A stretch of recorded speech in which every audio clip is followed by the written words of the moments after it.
Dreams appear to be influenced by our waking lives in many ways.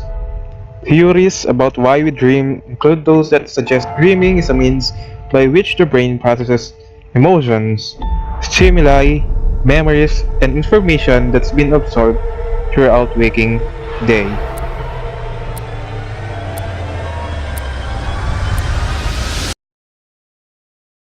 Greetings. I'm renz Espino from BSECE 14, and I'm here to discuss about the concept of dreaming and why do we dream.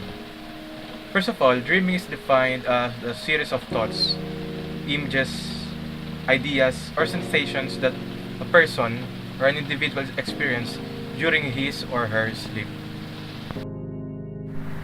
Neurology is the science that deals with the concept of studying dreaming, where in the most part of history you cannot, and it is not a thing. You know why? Basically, back then, even now, we perceive dream as not a physical thing. You can touch it, you can smell it, and hence you can also not show your dreams to other people. And when you ask other people what they dreamt of, the results will always be unreliable. In fact, according to Michael Stevens, it is estimated that we forget about 95% of the dreams we have, especially within the first 10 minutes of having them. Hence, because of the technology, innovations, and development of mind in throughout the pass of time, the concept of dream is now as not it was back in the days, back especially those in the ancient times. But then, in 1952, something amazing happened. Researchers in Chicago University found this. It's a unique type of electrical activity that occurs during certain stage of person sleeping. When researchers awoke people during this stage, they almost always reported that they had been dreaming. However, the main question is, why do we dream?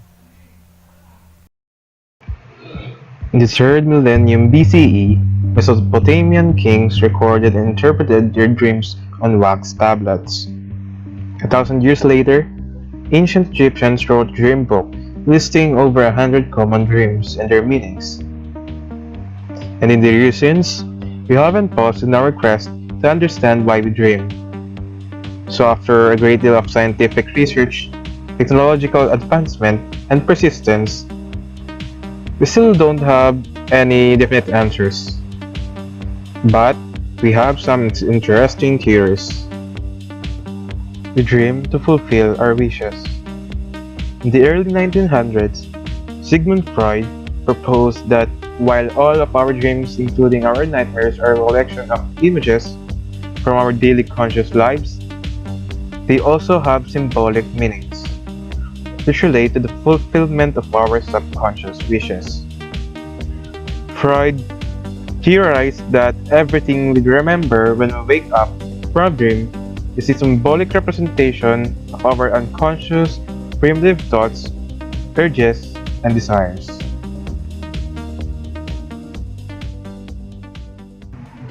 We dream to remember.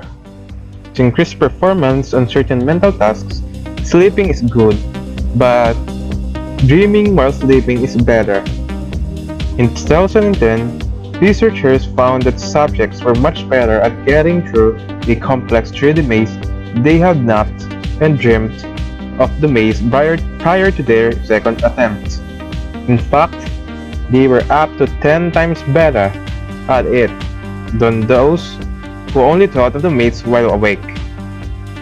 Between attempts and those who napped but did not dream about the maze, researchers theorized that certain memory processes can happen only when we are asleep, and our dreams are a signal that these processes are taking place. We dream to forget.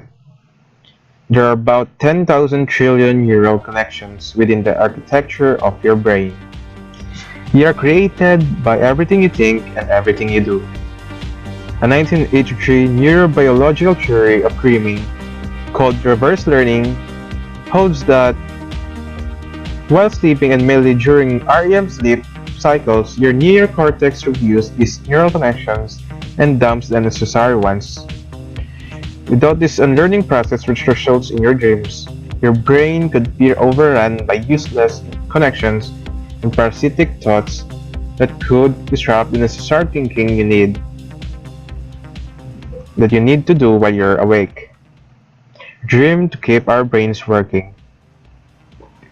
The continual activation theory proposes that your dreams result from their brain's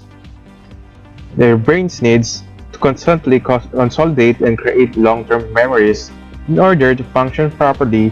So when external input falls below a certain level, like when you're asleep, or your brain automatically triggers the generation of data from its memory storages, which appear to you in the form of the thoughts and feelings you experience in your dreams. In other words, your dreams might be a random screensaver. We dream to rehearse. Dreams involving dangerous and threatening situations are very common, and the primitive instinct rehearsal theory holds that the content of a dream is significant to its purpose, whether it's an anxiety-filled night of being chased through the woods by a bear or fighting off a ninja in a dark alley.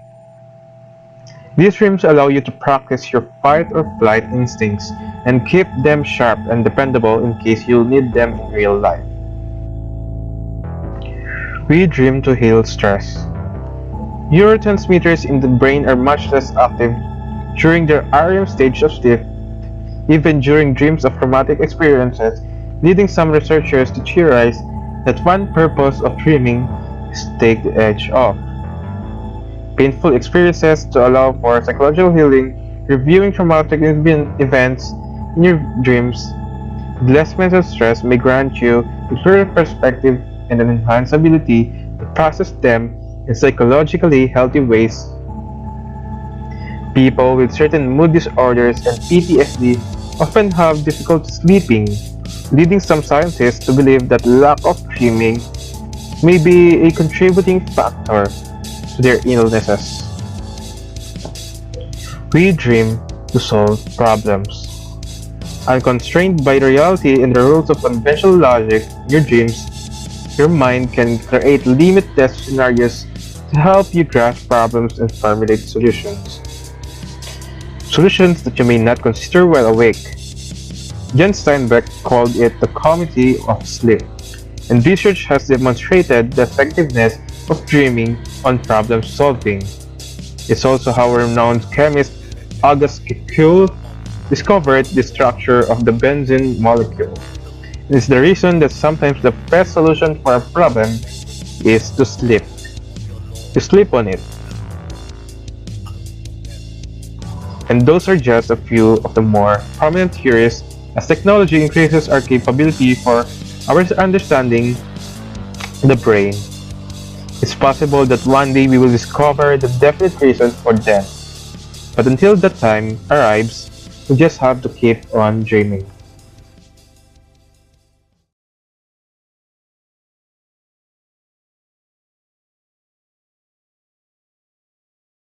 Dynamics as a subject is actually very important, basically because it tackles the ideas within the concept of physics, chemistry, and engineering.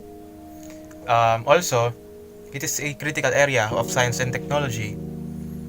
So, passing thermodynamics is a very big thing because it will help me take those following subjects or aspects and topics that can help me as a future engineer or as an aspiring one.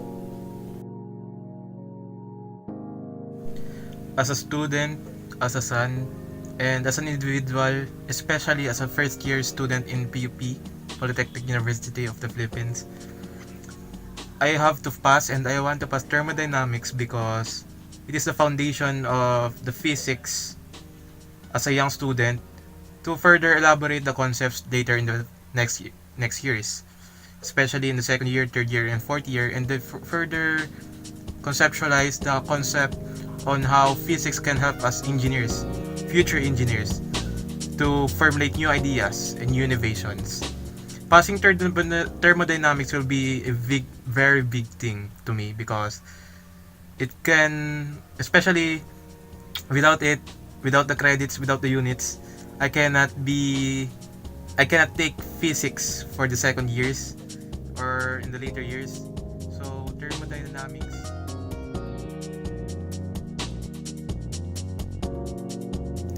I came from a poor family and found my passion in electronics engineering, especially on those aspects and areas under the concept of electronics. And as a first year student, as a freshman, I can see myself and I want to visualize myself graduating in Polytechnic University of the Philippines under the course of Bachelor of Science in Electronics Engineering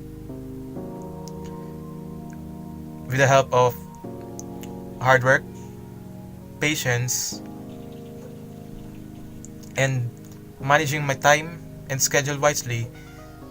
I can say that I can face any hardship to carry on and to become a future engineer.